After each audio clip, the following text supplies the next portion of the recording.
নমস্কার বন্ধুরা, কেমন আছেন সবাই? দ্য গ্রিন নেচারের পক্ষ থেকে আপনাদেরকে সকলকে আরও একবার স্বাগত জানাই। বন্ধুরা, আজকের ভিডিওতে আমি আপনাদেরকে দেখাবো রজনীগন্ধা গাছে কীরকম পরিচর্যা করলে রজনীগন্ধা গাছে প্রচুর আপনারা এর থেকে ফুল পাবেন।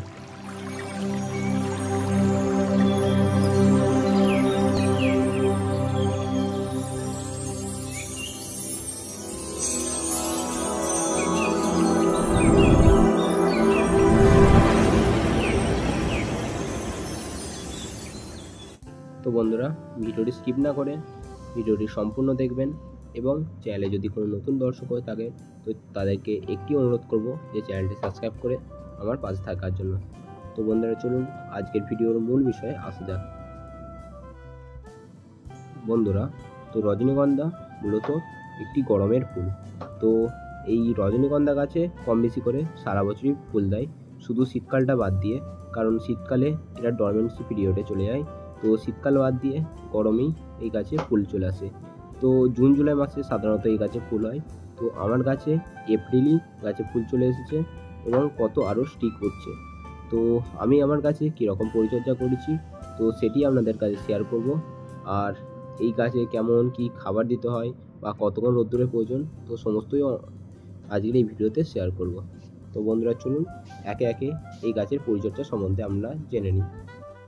বন্ধুরা, এই রজনীগন্ধা গাছে খুবই তাড়াতাড়ি ফুল চলে আসে। তো আমার গাছটিকে আমি ডিসেম্বরের 10 তারিখ করে বসিয়েছিলাম। তো এপ্রিলের মধ্যেই গাছটিতে ফুল চলে এসেছে এবং আরও নতুন নতুন স্টিকও আসছে গাছে। তো রজনীগন্ধা গাছে 3 মাসের মধ্যে ফুল চলে আসে। তো রজনীগন্ধা গাছে ভালো ফুল পেতে আপনাদেরকে প্রথমে মাটিটা ভালোভাবে তৈরি করতে হবে। তো আপনারা মাটি তৈরির জন্য নেবেন 50% নর্মাল গার্ডেন সয়েল। আপনার বাগানে যে কোনো রকম মাটি দিয়ে আপনারা এটিকে তৈরি করতে পারেন। আর নেবেন 40% কম্পোস্ট সার বা পাতা পচানো সার এবং নেবেন 10% মতো কোকোপিট এবং এর সাথে আপনারা শিংকুচি বা হাড়ের গুঁড়ো মিশিয়ে নিয়ে ভালোভাবে মাটিটি তৈরি করে নেবেন এবং টবের নিচে যে ছিদ্র থাকবে তাতে কোনো ভাঙা ইটের টুকরো দিয়ে দেবেন। তাহলে জলটা আপনারা টবে দিলে সেটি সহজেই বাইরে বেরিয়ে যাবে। তো রজনীগন্ধা গাছটি আপনারা বসিয়ে নেওয়ার পর 10 কিংবা 15 দিন পর থেকে আপনারা এই গাছটিতে পাতলা করে খোল জল ভালোভাবে পচিয়ে নেবেন এবং পাতলা করে গুলে সেটিকে গাছের গোড়ায় দেবেন।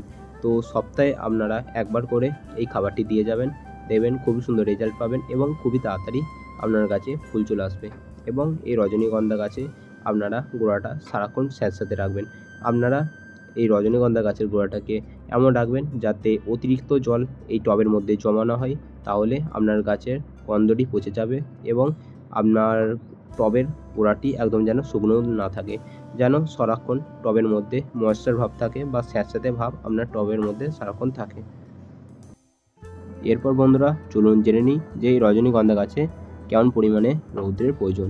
তো রজনীগন্ধা গাছ খুবই রৌদ্র পছন্দ করে, সেহেতু আপনারা এই রজনীগন্ধা গাছকে এমন জায়গায় রাখবেন যেখানে কমপক্ষে 6 থেকে 7 ঘন্টা রৌদ্র আপনার গাছে পায়। তো আমার গাছটিকে আমি এমন জায়গায় রেখেছি সেখানে কমপক্ষে 6 থেকে 7 ঘন্টা রোদ আমাদের গাছে পড়ে।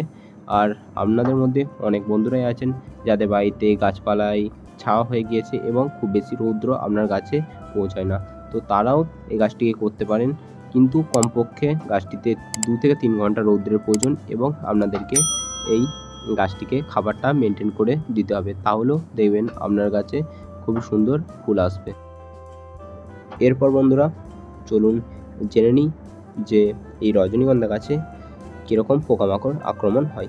তো এই রজনীগন্ধা গাছে মাঝে মধ্যে মিলিবাগ এবং অ্যাফিডসের আক্রমণ দেখা দেয়। যখন দেখবেন আপনার কাছে মিলিবাগ বা অ্যাফিডসের আক্রমণ দেখা দিয়েছে তখন যে বাজারে নিম তেল পাওয়া যায় সেটিকে 1 লিটার জলে গুলে আপনারা গাছে ভালোভাবে স্প্রে করবেন, দেখবেন এই মিলিবাগ আপনার গাছ থেকে চলে গিয়েছে। এবং এই নিম তেলটিকে আপনারা 15 বা 20 দিন অন্তর অন্তর আপনার গাছে প্রয়োগ করলে দেখবেন আপনার গাছে আর কোনো রকম পোকামাকড় আক্রমণই হবে না। এরপর বন্ধুরা, চলুন জেনে নিই যে এই রজনীগন্ধা গাছে যখন ফুল বা ফুলের স্টিক দেখা দেবে তখন কীরকম খাবার দেবো। বন্ধুরা, যখন দেখবেন আপনার গাছে ফুল বা ফুলের স্টিক দেখা দিয়েছে তখন আপনারা গাছে নিয়ম মেপে জল দেবেন এবং খাবার হিসেবে আপনারা দেবেন লাল পটাশ। লাল পটাশ আপনারা 1 চামচের অর্ধেক চামচ করে গাছে দিয়ে যাবেন এবং আপনারা এই 15 বা 20 দিন অন্তর অন্তর গাছে এনপিকে 10-26-26 বা এনপিকে 20-20 আপনারা এই গাছে দেবেন।